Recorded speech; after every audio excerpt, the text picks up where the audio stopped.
하나님께서 데라의 아들, 데라가 하나님을 떠났기 때문에 데라의 아들 아브라함을 불러서 새로운 씨, 새로운 땅을 주시겠다고 약속을 하셨습니다.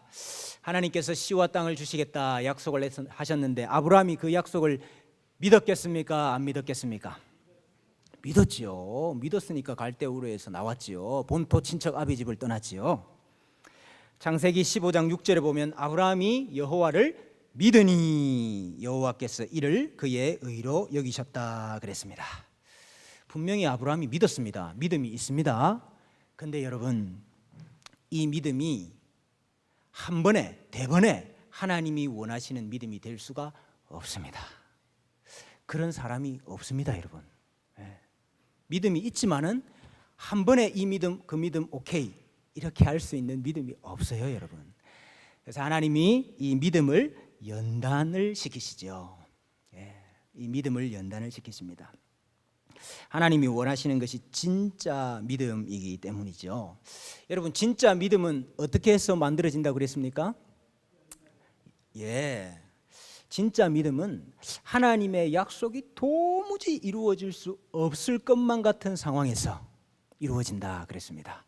하나님의 약속이 내가 계산기 두들겨 봐서 이루어질 것 같으면은 믿음이 필요 없지요. 계산기가 필요하지요. 내 상식으로 하나님의 약속이 이루어질 것 같다. 그러면 내 상식이 필요하지. 거기에는 믿음이 필요가 없습니다. 믿음은 어떨 때 생기느냐? 진짜 믿음은 도무지 그 일이 일어날 수 없을 때. 그러나 하나님은 하십니다. 하나님이 이루십니다. 이게 하나님이 원하시는 믿음이거든요. 그래서 연단을 어떻게 하시느냐? 우리의 믿음을 어떻게 연단하시느냐? 약속이 도무지 이루어질 수 없을 것만 같은 상황으로 우리를 밀어 넣으신다 그랬습니다. 그래서 나는 약속을 믿는데 하나님의 약속과는 전혀 상관없는 일이 나에게 일어나고 하나님의 약속과는 전혀 반대되는 일들이 나에게 일어나는 그 이유가 무엇이냐? 하나님이 그 일들을 통해서 나의 믿음을 연단을 시키시고 그 믿음을 더욱더 정금같이 만들어 가시는 것이죠. 아브라함도 마찬가지입니다. 아브라함이 75세에 부르심을 받았습니다. 씨 주겠다 약속하셨죠. 근데 자식이 없어요. 75세는 이미 나이가 많은데 자식이 없습니다. 씨가 없습니다. 하나님께서 나타나셔서 내가 너의 기업이고 내가 너에게 씨를 주겠다 그렇게 하니까 아브라함이 15장 2절 3절에 보면은 나는 자식이 없사오니 나의 상속자는 이 다메섹 사람 엘리에셀이니이다. 아브라함이 또 이르되 주께서 내게 씨를 주지 아니하셨으니 내 집에서 길린 자가 내 상속자가 될 것이니이다. 하나님 주신다고 해놓고 안 주시네요. 그럼 그냥 우리 집의 종, 이 아들 내가 삼겠습니다. 이렇게 지금 이야기를 하는 거죠. 내가 분명히 너 몸에서 날 씨를 씨로 주겠다. 아니다. 기다렸습니다. 85세가 돼도 10년이 지났는데도 씨가 없어요. 그래서 회의를 했죠. 아브라함과 사레가 회의를 했습니다. 야, 이 도무지 안 되겠다. 그래서 우리 힘으로는 씨를 낳을 수가 없으니까 여종을 하나 들여가지고 그를 통해서 씨를 번성케 하자 이렇게 했죠. 그래서 하갈을 통해서 씨를 낳았습니다. 이스마엘이었죠. 하갈이 아브라함에게 이스마엘을 낳을 때에 아브라함이 86세였다 그렇게 말하고 있습니다. 근데 하나님께서 이스마엘은 내 씨가 아니다. 왜 씨가 아닙니까? 하나님이 주신 씨가 아니고 아브라함과 사라가 대책 회의해가지고 낳은 씨예요. 하나님이 주신 씨가 아니고 내 힘으로 만든 씨라 이 말입니다. 그건 하나님의 약속한 씨가 아니라 사라의 몸에서 난 씨가 아니다. 그 씨가 아니다 그랬습니다. 여러분 그 이후에 한참 또 기다렸습니다. 그래서 99세가 되었습니다. 창세기 17장 1절에서 2절에 아브라함의 99세 때에 여호와께서 아브라함에게 나타나서 그에게 이르시되 나는 전능한 하나님이라. 너는 내 앞에서 행하여 완전하라. 내가 내 언약을 나와 너 사이에 두어서 너를 크게 번성하게 하리라. 99세 때에 드디어 또다시 하나님께서 나타나셔서 이제 내가 씨를 주겠다 이렇게 이야기를 하셔요. 그러면서 하시는 말씀이 무엇입니까? 나는 어떤 하나님이라? 전능한 하나님이라 이렇게 자신을 소개를 하고. 여러분 성경에 하나님의 이름이 나올 때는 아주 중요한 대목입니다. 하나님께서 자기 이름을 아무나에게도 말씀 안 하시고 함부로도 말씀 안 하시고 자주도 말씀 안 하시는데 자기 이름을 가르쳐 주실 때는 아주 중요한 사건이 일어나고 있을 때입니다. 근데 전능한 하나님이라 이렇게 소개를 하고 있습니다. 여러분 우리 일반적으로 전능한 하나님 그러면 어떤 하나님이 생각이 나십니까? 못하는 것이 없는 하나님. 못하는 것이 없는 하나님, 이거는 전능한 하나님이 아니고 만능의 하나님입니다. 만능. 여러분 여기 성경의 전능은 만능과 다릅니다. 뭐든지 다 할 수 있다, 못하는 것이 없다 이 뜻이 아니고, 성경의 전능이라는 것은 하나님이 하신 약속을 이루시는데 못하실 것이 없다 이 말입니다. 약속 안 하신 거는 안 하십니다. 못하십니다. 능력이 없어서 못하시는 게 아니고 약속하신 것을 이루시는 것이 하나님의 전능이에요. 여러분 우리가 이것을 알지를 못하면은 그 예수님의 시험 이해를 못한다고 제가 말씀을 드렸죠. 여러분 사탄이 와서 예수님을 시험했습니다. 이 돌들로 떡덩이가 되게 해서 먹으라. 여러분 그 돌들이 떡덩이가 되게 해서 먹으면 안 됩니까, 여러분? 그 먹으면 무슨 문제가 생기는 겁니까, 도대체? 그게 어떻게 마귀의 시험이냐 이 말이죠. 높은 곳에 뛰어내리라. 그러면 천사들이 와서 그 발이 땅에 닿지 않도록 받을 것이다. 그럼 뛰어내리면 안 됩니까? 그게 왜 시험이냐 이 말이죠. 그 시험이 무슨 시험이냐? 하나님을 만능의 하나님으로 만드는 거예요. 이해가십니까? 하나님을 만능의 하나님으로 생각하도록 만드는 거라 이 말입니다. 하나님은 만능의 하나님이 아니고 하나님은 전능의 하나님이라. 하나님의 뜻과 상관없이 내 능력을 보여보라 이겁니다. 하나님의 뜻과는 상관없이, 하나님의 약속과는 상관없이 능력을 좀 보여봐. 그러면 사람들이 너를 보고 우와 메시아다 이렇게 하지 않겠느냐 이 말입니다. 하나님의 뜻은 뭐지요? 예수님에게 주신 하나님의 뜻, 그리스도가 고난받는 거죠. 그리스도가 백성들과 함께 그리스도 안에 모든 백성들이 속하여서 그리스도가 고난받음으로 영광에 이르고 고난받음으로 부활하는, 이것이 하나님의 뜻이거든요. 그래서 자기 백성을 살리는 것이 이것이 하나님의 뜻이란 말입니다. 사탄의 시험이 뭐냐? 고난당하는 그 하나님의 뜻을 막아보려고 하는 거예요. 너가 왜 배고파야 되냐? 너가 왜 이런 힘든 고통을 당해야 되냐? 너 능력 있지 않느냐? 하나님이 너 아버지 아니냐? 전능한 하나님 아니냐? 해달라고 해라는 거죠. 그러나 예수님은 하나님의 뜻과는 상관없는 일에 능력을 사용하지 않습니다. 이게 전능이에요. 만능이 아닙니다. 하나님은. 여러분 그래서 하나님의 약속을 이루실 때에 하나님의 약속을 어떻게 이루시느냐? 세상 사람들이 생각하는 것처럼 우리를 높이고 우리를 잘되게 하고 우리가 부유하게 만들고 우리가 모든 사람이 하도록 만들어서 자기 약속을 이루시지 않아요. 우리는 다 그렇게 하나님의 약속 이루어 달라고 말해. 우리는 다 기도할 때에 하나님 나를 강하게 하시고 부유하게 하시고 힘이 있게 하시고 지혜롭게 하셔가지고 하나님 약속을 이루어 주세요. 우리는 이렇게 늘 기도를 하는데 하나님이 약속을 이루시는 방법은 그게 아닙니다, 여러분. 하나님은 어떻게 약속을 이루셔요? 우리를 가난하게 하시고 우리를 낮추시고 우리가 힘이 없도록 만드시고 우리 자신을 죽이도록 만들어서 아브라함이 99세가 되도록 기다려서 그 다음에 자기 약속을 이루시는 게 하나님의 방식입니다. 우리가 그때 늘 이게 아리송한 거예요. 나는 하나님 믿는데, 나는 하나님 잘 섬기는데 나한테 왜 이런 일이 있나? 그게 여러분 당연한 겁니다. 당연한 거. 그게 하나님의 방식이에요. 하나님이 만능의 하나님이 아니시고 전능한 하나님이시기 때문에 여러분들에게 그런 일이 있는 겁니다. 예. 그래서 저는 이 하나님의 능력을 무능력의 능력이라 그렇게 말하고 싶습니다. 예.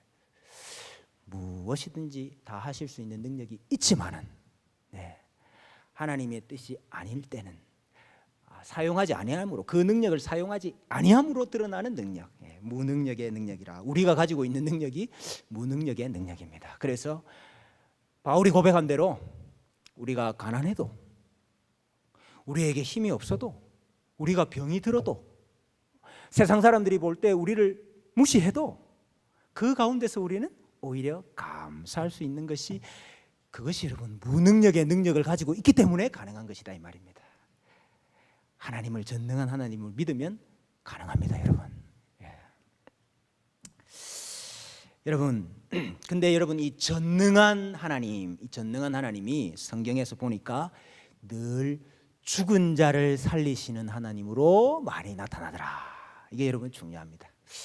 아브라함이 99세 때에 나타나셔서 나는 전능한 하나님이라. 도대체 아브라함이 99세가 되었다 하는 것이 이게 무슨 의미입니까? 아브라함이 99세가 되었다 하는 것이 나이를 먹을 만큼 먹었다 이런 뜻이 아니고, 99세가 되었다 이 말은 이제는 도무지 하나님의 약속을 이룰 수가 없게 되었다 그 말이죠.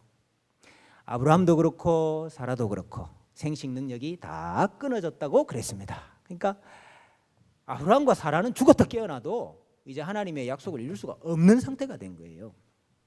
그래서 로마서에서 이 상태를 뭐라 그랬습니까? 죽었다. 죽었다 이렇게 표현을 합니다.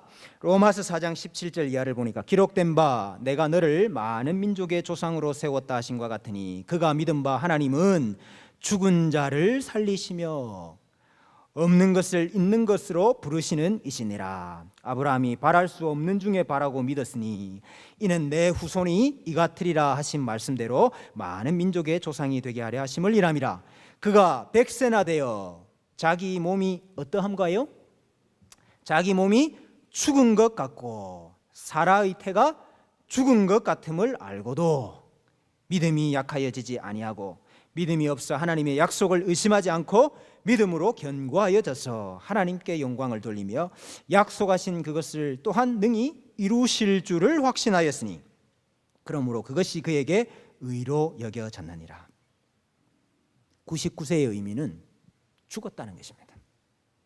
약속에 관하여는 죽었다는 것입니다.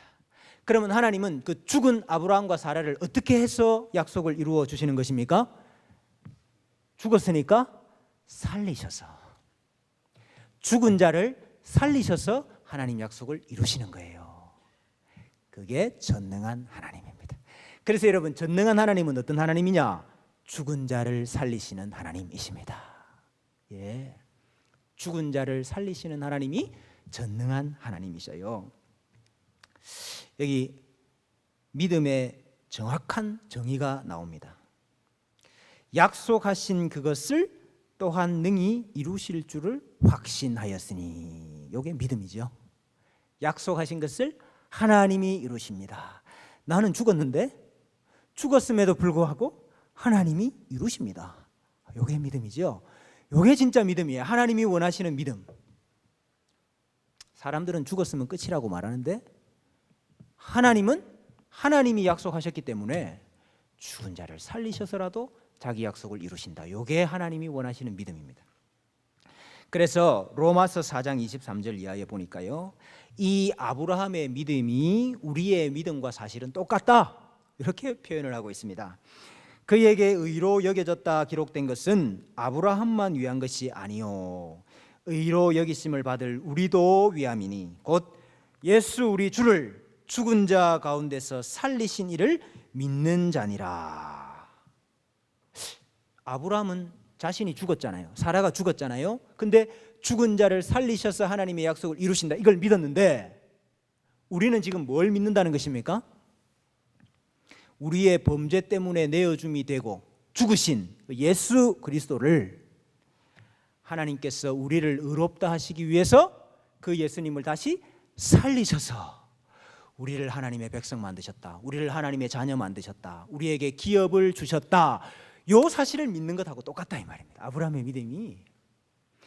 여러분, 아브라함의 믿음도 부활신앙이고 부활 믿음이고 우리가 가진 믿음도 부활 믿음입니다. 예. 죽은 자 가운데서 다시 살리셔서 우리에게 약속을 이루어 주신다. 아브라함의 믿음이랑 똑같다 이 말입니다. 예. 근데 여러분, 오늘 하나님께서 아브라함에게 나타나셔서 내가 전능한 하나님이기 때문에 반드시 너에게 약속을 이루어 주겠다 하시면서 아브라함에게 요구하신 것이 하나가 있습니다. 아브라함에게. 지금까지 아브라함이 기다렸는데 99세에 나타나서 주시겠다면 주시면 되지. 뭘 또 요구하시는 게 뭐가 있습니까? 예, 요구하시는 게 하나 있어요. 언약의 표를 하자. 너랑 나랑 이 언약이 확고하고 확실하다는 것을 표를 하나 하자. 그 표가 무엇입니까? 할례입니다. 할례. 그래서 오늘 본문에 보니까 할례를 언약의 표라, 언약의 표징이다 이렇게 말을 하고 있습니다. 우리 보통 이 할례를 구약 시대 하나님의 백성이 하나님의 백성 된 표라 그렇게 많이 생각을 하죠. 맞는 말입니다. 나는 하나님의 백성입니다. 이 표를 할례로 하는데 여러분 왜 굳이 할례일까요? 왜 굳이 할례? 혹시 그런 거 생각 안 해보셨습니까? 내가 하나님의 백성이면 나는 하나님과 언약을 맺은 사람이에요. 그러면 우리 이마에다가 나는 하나님의 백성 이렇게 찍고 다니면 훨씬 더 모든 사람이 다 내가 하나님의 백성인 줄 알고 아니 뭐 이렇게 손목에다가 탁 뭘 하나 메고 다니면서 나는 하나님의 백성이다 이렇게 할 수도 있고 왜 굳이 할례라는 방식으로 언약의 표를 하고 언약 백성이라는 걸 확인할까요? 예. 이유가 있죠. 예. 그건 하나님의 약속하고 관련이 되는 거예요. 예. 하나님의 약속이 뭡니까? 씨를 주시겠다는 거죠. 예. 근데 그 씨를 내 힘으로 만든 게 아니라는 거죠. 그것이 하나님이 만드셨잖아요. 하나님이 약속을 이루셨잖아요. 그러니까 하나님은 그걸 좀 표를 하라는 것입니다.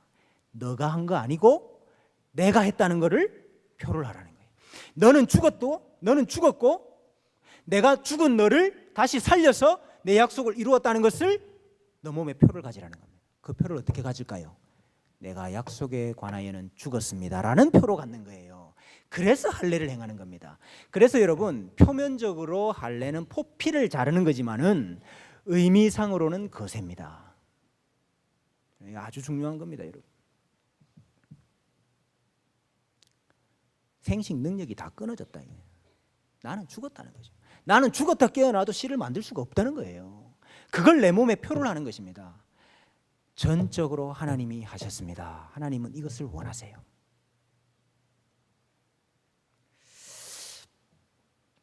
로마서 4장 11절에 보니까 그가 할례의 표를 받은 것은 무할례 시에 믿음으로 된 의를 인친 것이니 이는 무할례자로서 믿는 모든 자의 조상이 되어 그들도 의로 여기심을 얻게 하려 하심이라. 할례를 받음으로 구원받는 게 아니고, 그렇죠? 할례를 행했기 때문에 구원받는 게 아니고 나의 믿음을 드러내는 표가 뭡니까? 할례라 이 말이죠. 하나님의 약속 때문에 하나님이 이루어 주셨습니다. 이것을 내가 가지는, 몸에 가지는 표가 할례지. 할례를 행했다고 해서 그것 할례가 무슨 공로가 돼가지고 하나님의 약속을 이루어 주시고 구원받는 게 아니죠. 예. 하나님께서 우리 인생에 할례를 요구하십니다. 우리의 포피를 자를 것을 요구하시는 것이 아니고 너는 정말로 내가 하나님의 약속에 대해서는 죽었다는 것을 인정하느냐? 네가 이룰 수 있는 것이 아무것도 없고 하나님이 이루신다 하는 것을 너는 정말로 믿느냐? 그것을 내 몸의 표로 가지기를 원하셔요. 여러분, 하나님은 말에 안 속습니다. 난 하나님을 믿습니다. 난 하나님 사랑합니다. 하나님께서 다 이루실 거예요. 우리 가정 하나님이 세우시고 우리 교회도 하나님이 이루십니다. 말을 누가 못합니까, 여러분? 말에 안 속습니다. 하나님은 표를 가지라고 이야기하셔요. 표를 가지라고. 여러분, 어떤 표가 있습니까? 내 인생이 내가 사는 인생이 아니고 내 인생은 하나님이 이루시는 인생이고 하나님이 인도하시는 인생입니다라는 것을 여러분의 인생의 표로 어떤 표로 가지느냐 이 말입니다.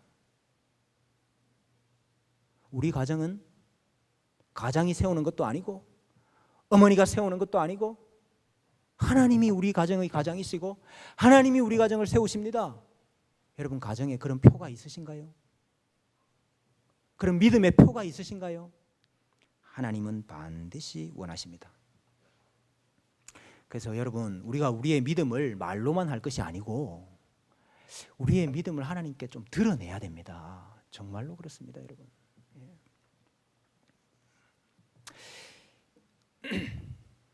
내가 벌어서 먹고 삽니다. 그렇게 생각하시는 분들은 헌금을 못해요.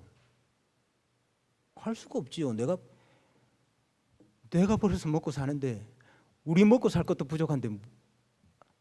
근데 여러분, 하나님이 주시는 것을 먹고 삽니다. 이렇게 생각하는 분이 헌금을 하는 거예요.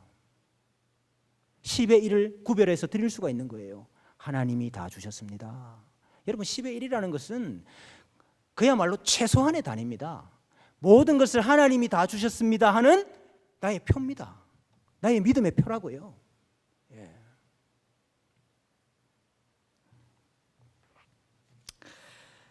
여러분, 사실은 우리가 몸에 다 우리는 죽었고 내가 하나님으로 말미암아 삽니다 하는 표를 사실은 다 갖고 있습니다. 그 표가 뭡니까? 그 표가 세례입니다. 세례. 예. 우리는 사실은 이 할례를 세례로 다 이루었어요. 세례가 뭡니까, 여러분? 내가 예수 그리스도와 함께 죽었습니다. 나의 옛자, 옛죄인, 옛사람은 예수 그리스도와 함께 죽었습니다. 그리고 나는 이제 예수 그리스도 안에서 새로운 사람으로, 예수 그리스도의 사람으로 다시 살았습니다. 그래서 이제 내가 사는 것은 내가 사는 것이 아니요 그리스도 안에서 사는 것입니다. 이거 고백하잖아요. 우리는 세례로 할례를 다 성취를 했습니다. 그래서 여러분, 골로새서 2장 11절에 보니까 그 안에서 너희가 손으로 하지 아니한 할례를 받았으니 너희는 손으로 하지 아니한 할례를 받았답니다. 곧 육의 몸을 벗는 것이요 그리스도의 할례니라. 너희가 세례로 그리스도와 함께 장사되고 또 죽은 자들 가운데서 그를 일으키신 하나님의 역사를 믿음으로 말미암아 그 안에서 함께 일으키심을 받았느니라. 우리가 세례받음으로 우리는 죽었고 예수 그리스도 안에서 새로운 사람으로 살아갑니다. 내가 사는 건 내가 사는 거 아닙니다, 여러분. 이거 고백하면서 사니까 우리가 다 사실은 할례 받은 사람들입니다. 로마서 2장 29절에 할례를 이제 포피에 하지 말고 어디에 하라고 그럽니까? 마음에. 더 이상 할례를 포피에 하지 말고 그 표면적인 할례, 그것은 우리가 세례로 성취가 되었고 이제 할례는 마음에 해라. 너희 마음 가죽을 베라. 세례받고 난 내가 사는 것이 아니고 예수 그리스도께서 내 인생을 삽니다 이렇게 고백하면서도 여전히 내가 내 인생을 살고 여전히 그 문제 때문에 내가 고민하고 걱정하고, 여러분 그렇게 살거든 마음 가죽을 벗겨내라.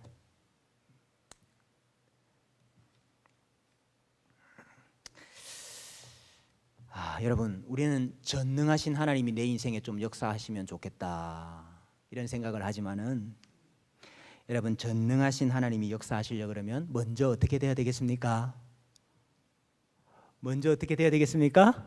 죽어야죠. 전능하신 하나님이 죽은 자를 살리시는 하나님이니까 전능하신 하나님이 내 인생에 역사하시려고 그러면 내가 먼저 죽어야 됩니다. 여러분, 우리 다 함께 잘 죽으십시다.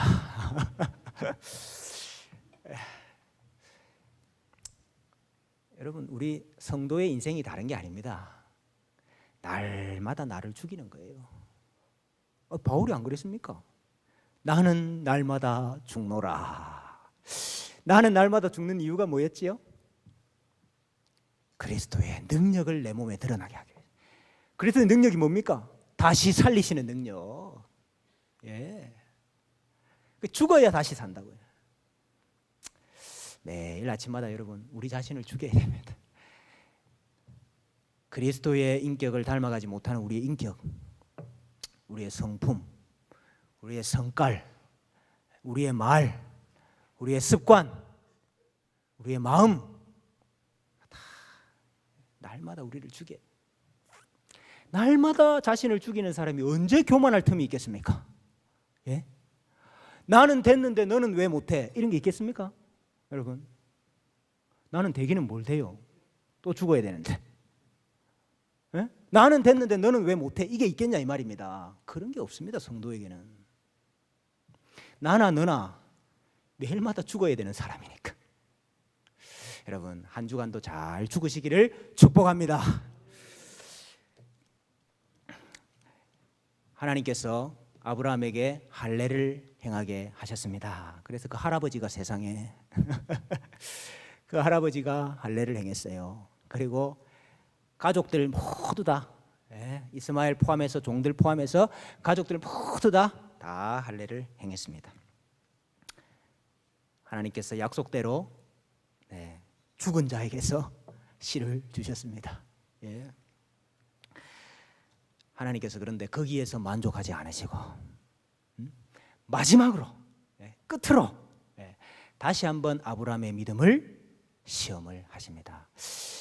지금까지 연단을 잘 받았는데 너 진짜 믿음이 생겼나 한번 보자. 이렇게 하나님이 아브라함을 테스트를 하셔요. 그게 뭐였습니까? 이삭을 바치라. 이 말이 되는 말입니까? 안 되는 말입니까? 여러분, 이삭을 주시면서 내가 요 이삭을 통해서 이제 너 씨가 하늘의 별과 같이 땅의 모래와 같이 많게 해주겠다 약속하셨거든요. 근데 이 이삭을 다시 바치라, 죽여라. 이게 여러분 말이 안 되는 말이잖아요. 이삭을 죽여서 바치게 되면은 뭐에 문제가 생깁니까?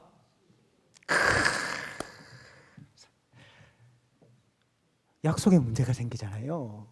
예? 이삭을 죽여서 바치면 약속에 문제가 생겨. 하나님의 약속에. 야, 아브라함이 믿음이 생겼어요. 아브라함이 진짜 믿음이 생겼어요. 하나님이 자기 약속을 반드시 이루신다. 그러니까 내가 이삭을 죽여서 드리면 하나님이 그 이삭을 어떻게 해서 자기 약속을 이루실까요? 이삭 말고 다른 씨를 주셔서 이루실까요? 그건 안 되죠. 예, 이삭을 통해서 약속을 이루겠다고 약속을 했으니까 그럼 방법은 하나밖에 없는 거라. 방법은 뭐밖에 없습니까? 죽은 이삭을 다시 살리시는 수밖에 없단 말이에요. 아브라함이 그걸 믿었습니다, 여러분. 하나님이 요구하시는 믿음은 부활신앙입니다. 예.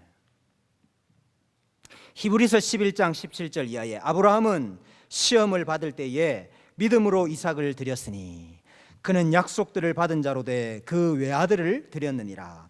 그에게 이미 말씀하시기를 내 자손이라 칭할 자는 이삭으로 말미암으리라 하셨으니 그가 하나님이 능히 이삭을 죽은 자 가운데서 다시 살리실 줄로 생각한지라. 아브라함이 이삭 바칠 때 어떻게 생각했느냐? 내가 이삭을 죽이면 죽은 자를 살리시는 전능한 하나님이 이삭을 다시 살리실 것이다. 이렇게 믿었다 이 말입니다. 드디어 하나님이 원하시는 믿음. 그래서 아브라함이 손을 들어서 칼로 이삭을 내리치려고 했을 때에 아브라함아, 아브라함아, 내가 내 아들 내 독자라도 내게 아끼지 아니하였으니 내가 이제야 내가 나를 경외하는 줄을 아노라 그랬어요. 와, 진짜 하나님은 지독하신 하나님. 99세 때까지 연단시키시고 믿음을 만드신 하나님께서 이 삭을 바치라 그래가지고 칼로 잡으려고 칼을 들었을 때 말입니다. 그때 비로소 하나님이 이제야 네가 나를 사랑하는 줄 알겠다. 글쎄요, 우리 죽을 때까지 믿음 가지고 가겠습니까? 아니, 아브라함의 생애가 한평생 무슨 생애입니까?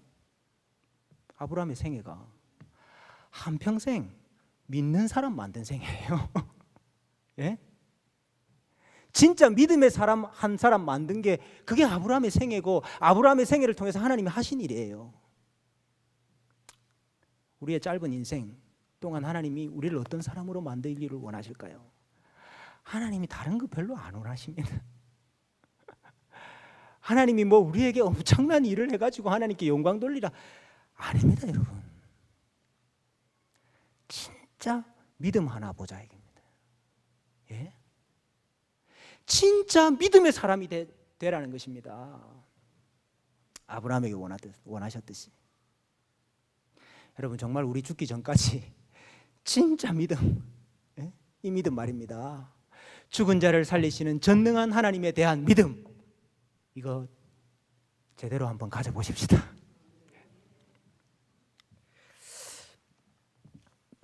로마서 4장 23절에 우리 아까 보았던 거요. 그에게 의로 여겨졌다 기록된 것은 아브라함만 위한 것이 아니요 의로 여기심을 받을 우리도 위함이니 곧 예수 우리 주를 죽은 자 가운데서 살리신 이를 믿는 자니라. 부활신앙이라는 점에 있어서 똑같다. 골로새서 2장 13절 범죄와 육체의 무할례로 죽었던 너희를 하나님이 그와 함께 살리시고 우리의 모든 죄를 사하셨다 그랬습니다. 우리가 부활신앙을 가지고 있습니까? 예, 가지고 있습니다. 나는 예수 그리스도와 함께 죽었습니다. 예수님과 함께 다시 살았습니다. 이건 믿는다는 것이죠. 로마서 6장 11절 너희도 너희 자신을 죄에 대하여는 죽은 자요 그리스도 예수 안에서 하나님께 대하여는 살아있는 자로 여길지니라. 여러분, 이게 하나님께서 우리에게 주신 부활의 은혜인데, 우리가 이미 여러분 첫째 부활을 다 경험을 한 사람들입니다. 첫째 부활은 무엇이냐? 그건 죄와 허물로 죽었던 우리를 살리신 거예요. 그게 여러분 첫째 부활입니다. 우리는 이미 부활한 사람입니다. 예수 그리스도와 함께 죽었다가 살아난 사람이라 이 말입니다. 그래서 옛 죄에 대해서는, 허물에 대해서는 살아난 사람이에요. 죽고 살아난 사람이에요. 이것으로 끝나느냐? 아닙니다. 우리에게 또 다른 부활이 하나가 더 남아 있습니다. 어떤 부활이 남아 있습니까? 육신의 부활이 남아 있습니다. 예, 육신의 부활. 우리가 가지고 있는, 우리에게 주신 이 생명이 영원한 생명이라 그랬거든요. 그 영원한 생명이기 때문에 영생인데, 여러분 생명이 영원하기 때문에 여러분 이 땅에서 우리가 사는 건 잠깐이잖아요. 잠깐. 근데 우리의 생명은 영원한 거라. 영원히 어디서 살겠습니까, 여러분? 예, 영원히 살아야 될 집이 필요한 거지요. 하나님께서 하늘에 이 집을 마련하신 것입니다. 예. 여러분, 우리의 이 육체는 죽어서 흙으로 돌아가지만은 하나님께서 이후에 하나님께서 천군 천사의 나팔 소리로 이 땅에 다시 오실 때에 그때 우리의 죽은 몸을 다시 부활시키셔서 다시 살리셔서 영원한 하나님의 나라에서 하나님과 함께 영원히 살. 여러분 이거 믿어지십니까? 여러분 상당한 믿음에 올라와 계시네요. 아니, 하나님이 여러분들 믿음을 많이 연단을 하신 모양입니다. 이게 다 믿어지시고. 로마서 8장 11절에 예수를 죽은 자 가운데서 살리신 이의 영이, 성령이 너희 안에 거하시면 그리스도 예수를 죽은 자 가운데서 살리신 이가 너희 안에 거하시는 그의 영으로 말미암아 너희 죽을 몸도 살리시리라. 우리의 영혼만 살리시는 것이 아니고 너희의 몸도 살리신다. 왜? 예수님께서 부활하신 것이 영혼만 부활하신 것이 아니다 이 말입니다. 맞지요? 영혼만 부활하신 것이 아니고 예수님 분명히 육신을 입으시고 부활하셨잖아요. 예, 그러니까 우리의 부활도 육신의 부활이 확실하다 이 말입니다. 예수님을 살리신 그 성령이 우리 가운데도 역사하시기 때문에 우리가 다시 육신을 입고 부활할 것입니다. 요한복음 11장 25절 예수께서 이르시되 나는 부활이요 생명이니 나를 믿는 자는 죽어도 살겠고 무릇 살아서 나를 믿는 자는 영원히 죽지 아니하리라. 고린도전서 15장 51절에 보라 내가 너희에게 비밀을 말하노니 우리가 다 잠잘 것이 아니요 마지막 나팔의 순식간에 홀련히 다 변화되리니 나팔 소리가 나매 죽은 자들이 썩지 아니할 것으로 다시 살아나고 우리도 변화되리라 그랬습니다. 우리에게 있는 이 부활의 소망이 있습니다. 여러분 연단 가운데 계십니까? 하나님의 약속을 믿음에도 불구하고 고난과 환난과 고통 가운데 계십니까? 전능한 하나님을 믿으시기를 바랍니다. 전능한 하나님이 일하시는 방식이에요. 그게 예? 하나님 나도 빨리 이 기간 지나게 하시고 나도 빨리 99세가 되게 하시고 나도 빨리 죽게 하시고 예? 전능한 하나님 나에게 역사해 주옵소서. 마른 뼈를 살려 주시옵소서. 하나님께서 나를 먼저 죽이시고 다시 살리시는 줄로 믿습니다. 매일마다 우리 자신을 잘 죽이시고 그래서 우리의 이 연약한 육신 가운데서 전능한 하나님이 일하시는 이 역사가 드러나도록 우리 매일매일의 삶이 그러한 삶이 되기를 간절히 소원합니다.